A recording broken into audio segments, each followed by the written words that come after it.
Hare Krishna. Welcome to all the devotees in today's session of the Secrets of Bhagavad Gita. Om Ajnanatimirandhasya Jnananjanashalakaya Chakshurunmeelitam Yena Tasmai Shri Gurave Namah. Shri Chaitanya Manobhishtam Sthapitam Yena Bhutale Swayam Rupah Kada Mahyam Dadati Swapadantikam Vancha Kalpatarubhyascha Kripa Sindhubhya Evacha Patitanam Pavanebhyo Vaishnavebhyo Namo Namaha. Shri Krishna Chaitanya Prabhu Nityananda Shri Advaita Gadadhara Shivasadi Gaura Bhakta Vrinda. Hare Krishna, Hare Krishna, Krishna Krishna, Hare Hare, Hare Rama, Rama Rama, Hare Hare. Hare Krishna. So today we are going to study Bhagavad Gita chapter 1, text number 41. So let's start. Sankaro narakaya iva kulakhnanam kulasya cha patanti pitaro hyesham luptapindo dakakriyaha. Translation by His Divine Grace Srila Prabhupada. Translation. An increase of unwanted population certainly causes hellish life both for the family and for those who destroy the family tradition. The ancestors of such corrupt families fall down because the performances for offering them food and water are entirely stopped. Now, purport. According to the rules and regulations of fruity activities, there is a need to offer periodical food and water to the forefathers of the family. This offering is performed by worship of Vishnu because eating the remnants of food offered to Vishnu can deliver one from all kinds of sinful reactions. So here we are talking about Shraddha. In Srila Prabhupada has explained this procedure as offering food and water to our forefathers. So those who may not be familiar with Shraddha, for their information, so when we get birth, we are indebted to so many beings, and our forefathers are one of them. So naturally, we are supposed to repay them by our humble offering. Uh, Shraddha is such an opportunity where we can offer food, water to our forefathers in a ritual in a ritualistic manner. And there is a significance of these particular rituals, that by offering such sacred food and water to our forefathers, if in case some of our forefathers are not uh, in a good phase of life or not in good species, so they may get a good opportunity of life. They may get elevated to higher species of life. So that's the reasoning behind these rituals. Uh, so Arjuna argues here that if we kill our forefathers, or sorry, if we kill our superiors, our gurus, then uh, the women class will be corrupted because they will also indulge themselves in adharma. They will also not like to follow dharma like we are doing at this moment. We are killing our superiors. So Arjuna uh, was seeing this action of killing his superiors as sin, as adharma. So if Arjuna uh, fights, then naturally, according to his logic, he would be committing a sin.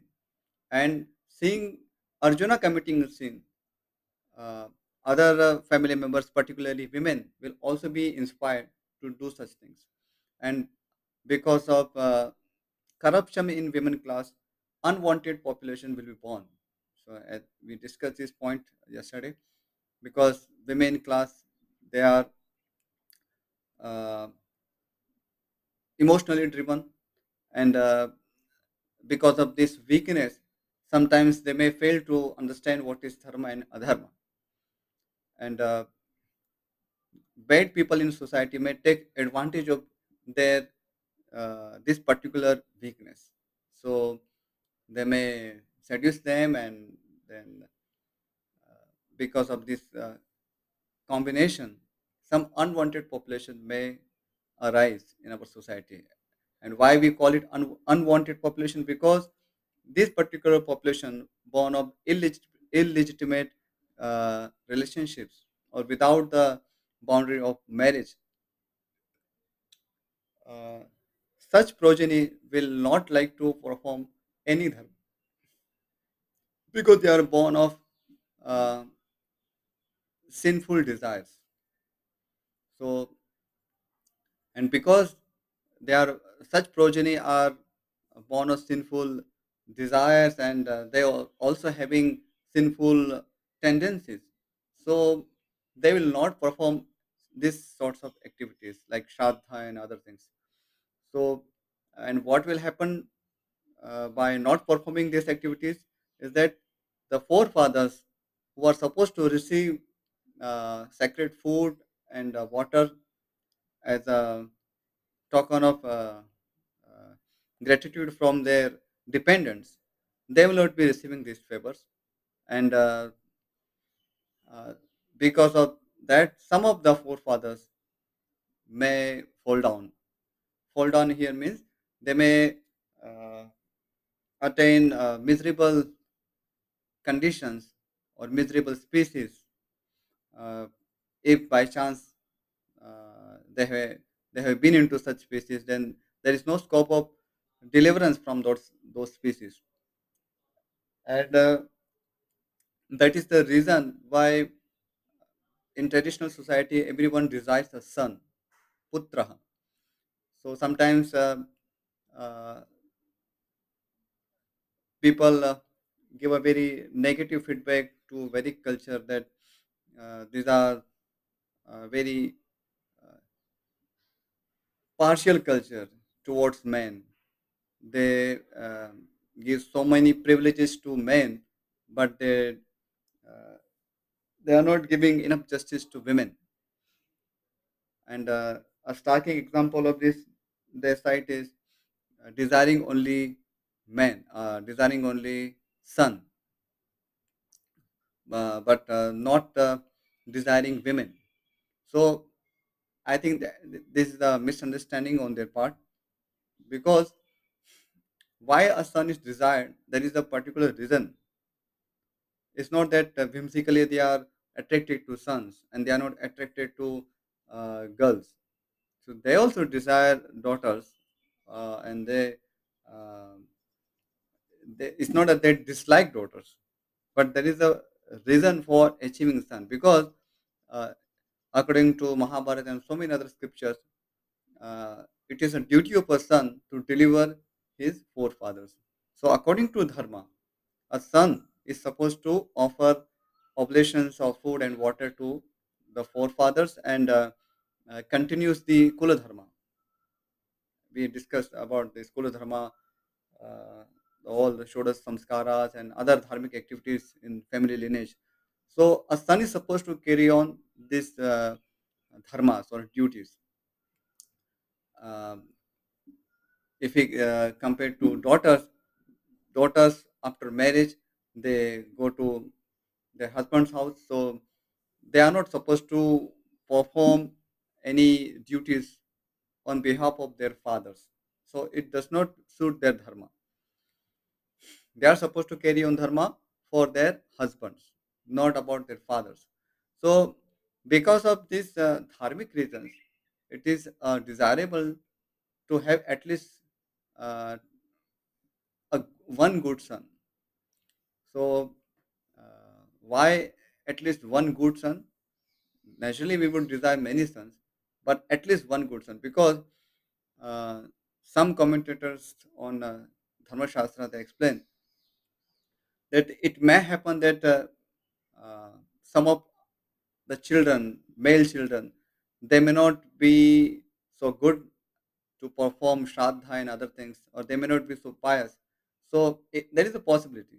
So at least if we have one good son by our good fortune and by our punyas, if we can produce at least one good son out of so many other sons, then at least there is a hope that that particular son will perform Shraddha, or he will go to Gaya, because there is a particular mention in Shastra that one who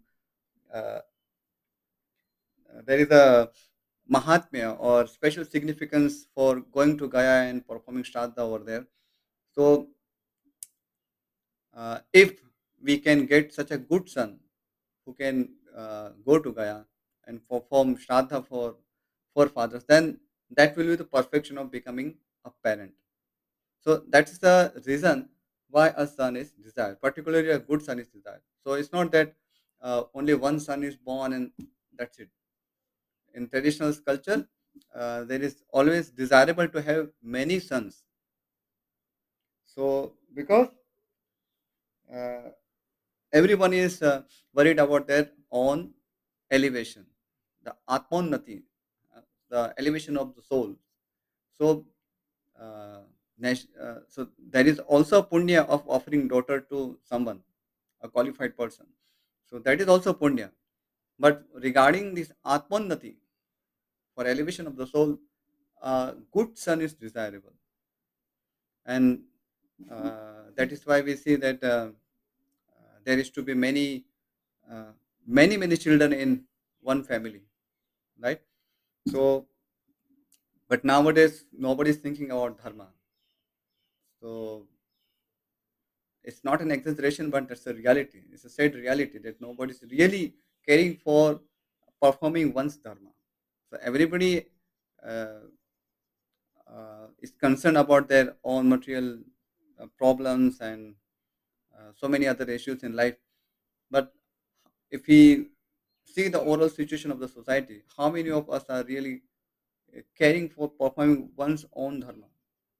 We may be complaining about the situations that we need this, we need that, or that this person is supposed to be doing this, or this person is supposed to be doing that.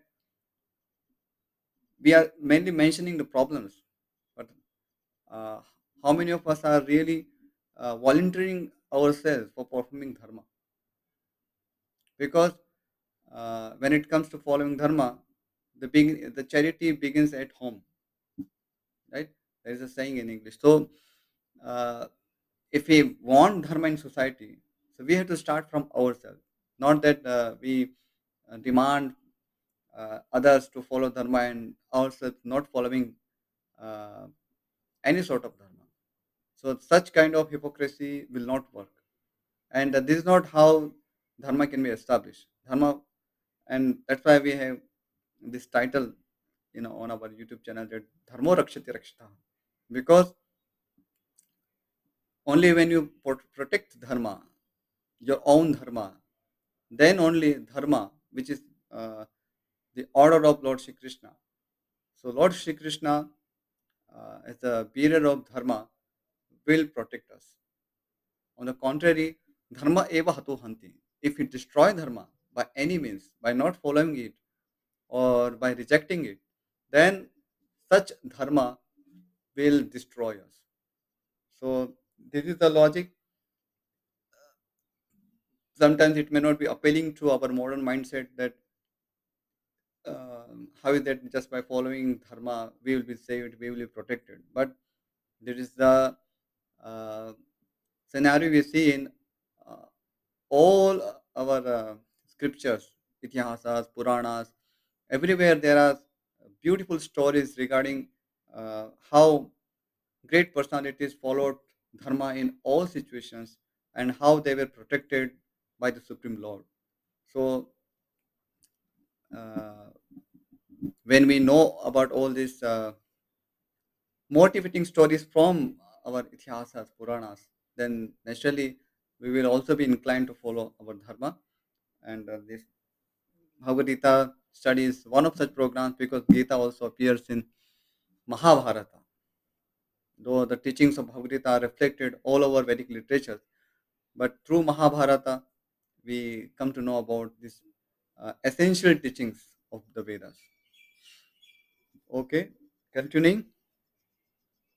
Sometimes the forefathers may be suffering from various types of sinful reactions, and sometimes some of them cannot even acquire a gross material body and are forced to remain in subtle bodies as ghosts. So people are very much afraid of ghosts. just by hearing the name, uh, they get scared of this word. They don't want to even hear this word. But it's also a reality of this creation that when we don't follow dharma, or if we die immaturely, or while committing some sin, then there is a possibility, strong possibility, that we may get a body of a ghost. Body of a ghost basically means we don't possess a proper uh, gross body. So we may be dwelling in a subtle body. There are two types of bodies: gross body and subtle bodies. Gross body is made of there's five elements: this earth, water, sky, fire, either, and the subtle body is made of three elements, three subtle elements: mind, intelligence, and ego. So uh, when gross body dies, subtle body still remains. So uh, when somebody dies prematurely or has some sinful reactions with him, so he or she may have to uh, spend time with in subtle bodies, which we call as ghosts. And only when uh, this but uh, these souls trapped into only subtle bodies get the offerings of shraddha, can they be delivered. So that's a science, that's a subtle science. Sometimes we think that uh, it sounds very illogical that we offer food and water here, and how it reaches forefathers who are in ghostly bodies. But uh, let us not doubt, because we haven't seen whole creation of the Lord. There are subtle laws, and modern science at the moment are somehow other able to see or analyze things which are more or less uh, gross. So uh, when we see such rituals, so we should understand that these are dealing with the subtle laws of material nature. And once we know that there are so many scientific things mentioned in scriptures, so with that faith we should accept it as it is, without any doubt, and follow that. Uh,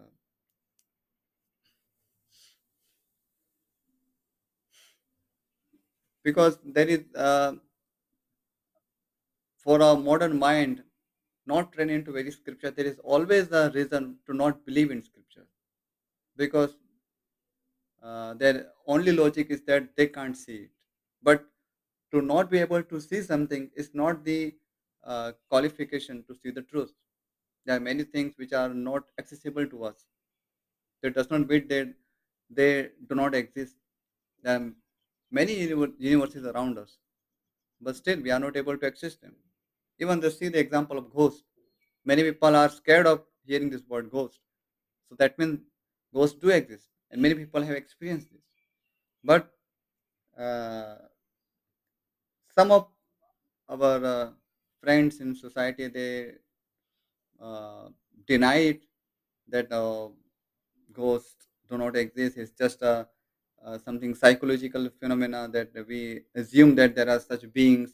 They come before us and they attack us.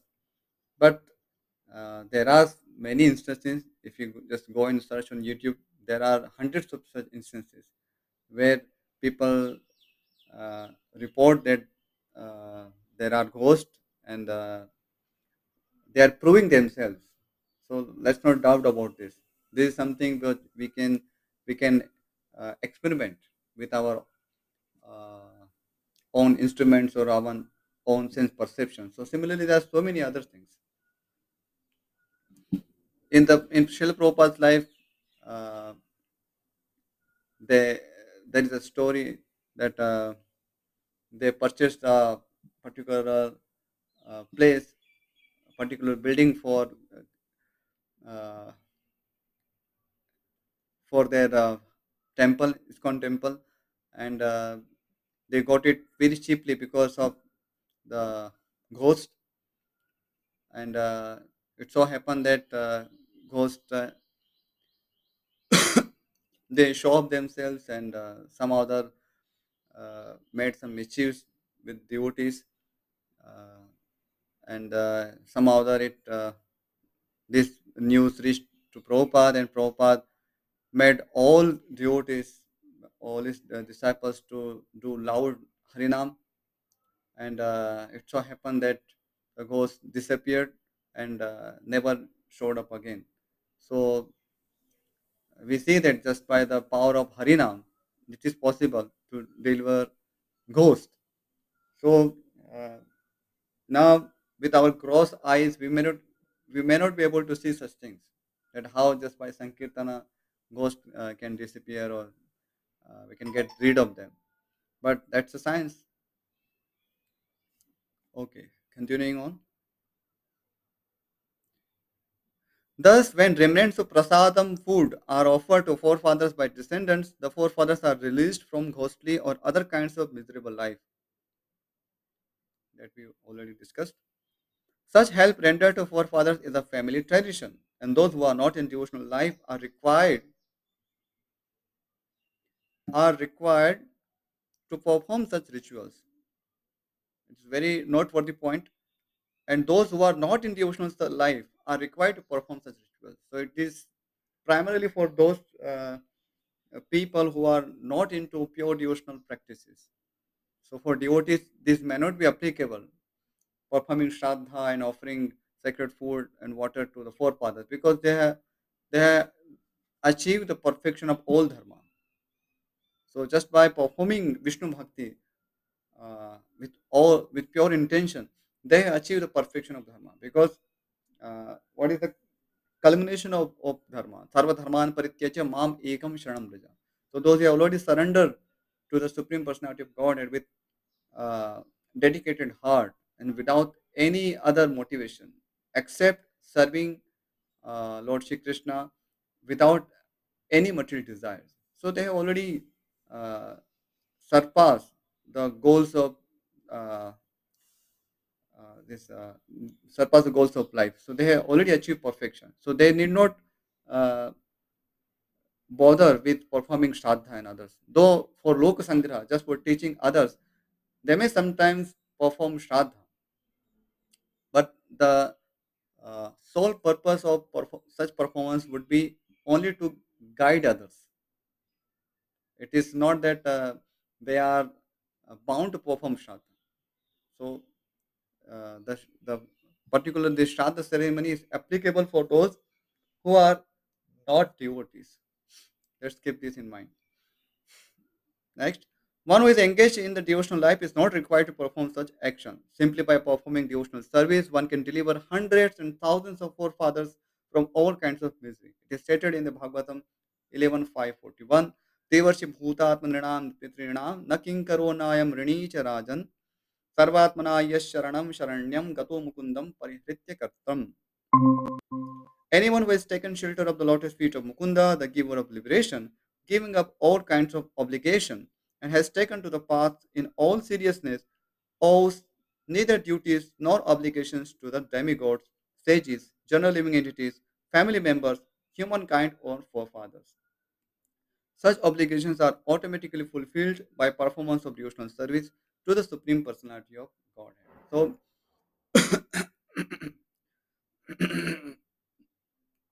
the logic behind this is that um, when we get birth, we are naturally inclined to so many living beings, as it is mentioned here, family members, other human beings, forefathers, other animals, demigods, rishis, sages. So, because we are receiving help from them, we are getting favored by them. But uh, when we realize that it is ultimately Lord Shri Krishna who is the uh, supplier of everything, who is the benefactor of all living beings, including sages, demigods, etc. So when we directly serve Lord Shri Krishna without any uh, personal motivation, without any material desires, then we are already offering our best to the Supreme Personality of Godhead, and just by serving Lord Shri Krishna, all sages, demigods, forefathers, other animals, naturally they will be pleased. There is a analogy given in the Shastra that yatha taro mula nishechanena tripyandi taskanda bhujopushaka प्राणोपहार चेतेन्द्रियाणां सर्वाहणम अपि अच्युतेज्याः. Uh, Give me a second. There is some battery needs to be charged.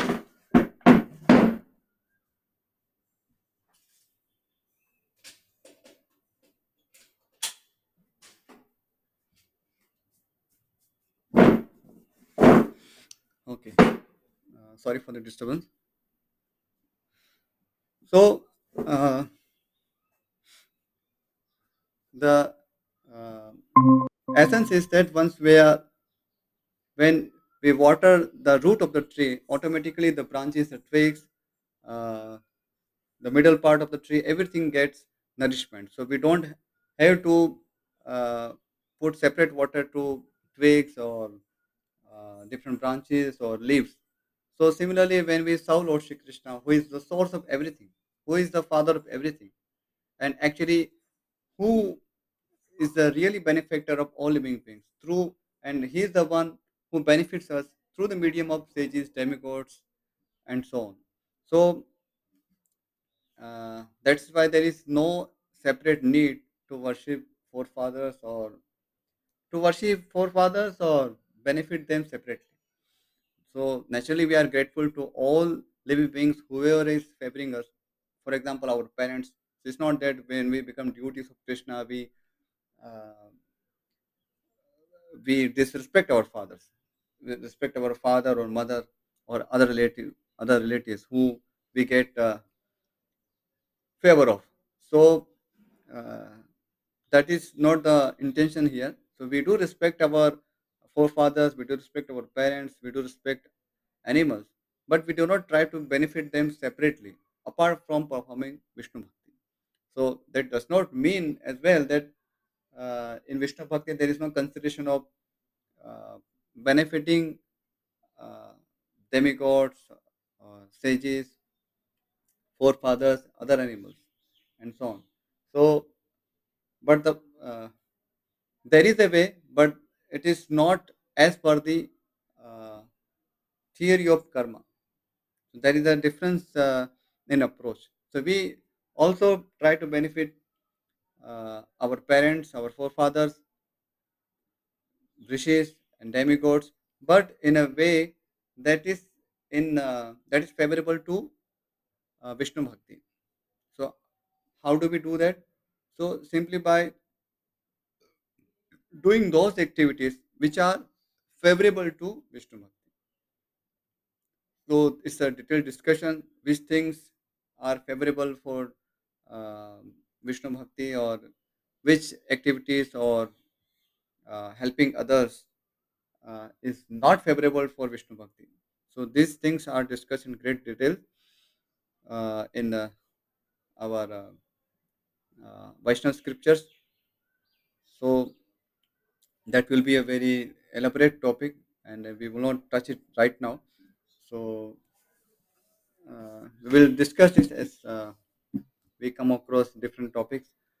So the point is that uh, as any conditioned soul who is bound by the depths of his forefathers, sages, demigods, animals, etc., and he is supposed to do something as per the scriptures to benefit them. So that is not the case with devotees. The devotees do benefit these demigods, sages, and etc., but there is a difference in approach. And to put it in simple words, simply by performance or devotional service, everything is achieved. Even if a devotee doesn't do anything separately, except performing pure devotional service, that is sufficient in itself. There is absolutely there is no need to do anything else. But still, for Loka Sangra, devotees also do something to benefit uh, demigods and so on. Okay, so I will stop here. If there is any question, we can take, or else We can end here. Pranam Prabhuji. Pranam, Prabhu. One question is there. Yes, Prabhu. Actually, some devotees they perform Shraddha sacrifice, Hmm. and other set of devotees they don't perform, and they say that it is not required, as Prabhupada says Okay. that it's only for devotees. And some people say that we are not pure devotees, so we have to perform. No, if he has sincerely engaged in pure devotional service, then there is absolutely no necessity to perform shraddha. Uh, Pure duty here does not mean that you don't have any material desires, but you don't have any ambition to fulfill material desires. So you are working on to not act on material desires. So that is also a definition of pure devotion. So in absolute sense, pure duty means who is free from material desires. So that's the achievement. But in a sadhaka stage, one who is not cultivating his material desires, more not feeding his material desires, he is also a pure devotee. But he should be sincere enough in execution of his devotional service. Not that sometimes he has some pure devotional sentiments, and after some time, then he also wants some material desires fulfilled. For example, he wants some material gain, fame, and some wealth. So if he finds himself in such situation, then that does not fit into the definition of pure duty. But sincere devotee who is trying his best to perform pure devotional service, and just for his sharir yatra, for just to maintain his body and family members, he's performing some duty just to maintain themselves. So that is also within the scope of pure devotee. That is not outside the scope of pure devotee. Uh, Here, the main thing is the motivation. Our motivation shouldn't be to run after material desires. So one thing is need, and another thing is greed. So if it comes into need, then obviously you need to work for your needs. For example, if we need clothes. So if a grahastha, if he doesn't work for getting some money, how is going to buy clothes for his body? But but if he tries to collect very costly clothes unnecessarily just to show off, then that comes into greed. So that is not pure devotion. So whatever is accommodated uh, to uh, fulfill the needs as per dharma, that's also allowed in pure devotional service. So yes, you are right that we are not entitled to perform shraddha if we are acting on pure devotional principles. Even if somebody is a sadhaka, so we are not talking about some pure devotee who has already achieved this platform, who is completely free from material desires. So that's a separate thing. But still, in a sadhaka stage, one can still be called a pure devotee. And for loka sangraha, just for teaching others, we may perform shraddha because there is also a consideration of time, place, circumstances, that we may be convinced about pure devotional service, but our family members, they may not be that convinced. They may have some favorable sentiments for bhakti, but when it comes to kulachar or kula parampara, they may have some reservation. So just to uh, satisfy them, we may perform shraddha, but in a Vaishnava way. So what is a Vaishnava way? To offer the food and water to Lord Vishnu, and as a Mahaprasadam, we can distribute it to forefathers and other family members. We can invite Vaishnavas for uh, receiving prasadam. So that's the Vaishnava way of celebrating Shraddha. So we can make it Krishna conscious if we are uh, bound to perform it. But it is Absolutely not necessary. We are not bound to do it as per the injection of dharma, because we are already engaged in the highest type of dharma, that is Vishnu Bhakti. Okay, Okay, bro. okay, okay. We'll end here.